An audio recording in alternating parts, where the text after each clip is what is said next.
Here are 5 things to do when business is slow. Number 1, market. This should always be your number 1 priority. Don't let anybody tell you otherwise. Whether it be word of mouth, social media, snail mail, a combination of the 3. Market your brand, market your business, and the most important thing, do not stop. You should always be marketing, and I will live by this even when my brand is thriving. Number 2, perfect your craft. Whatever your craft is, practice it, perfect it. If I'm not getting orders, I'm gonna pretend like I am. I'm painting, I'm drawing, I'm sourcing new garments, I'm learning about sustainable fashion, I'm researching, perfect it.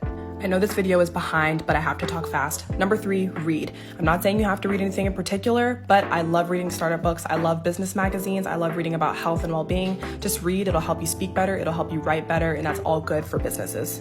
Number 4, brainstorm. I'm always thinking of new ways to evolve my brand, whether it be new ways to market, things I want to implement in the future, content ideas, product ideas. Write it down, do a brain dump, brainstorm. Last but not least, rest. When business is booming, it can be fun, but it's stressful. Take downtime, meditate, rest your mind, rest your body, just rest. Follow for more.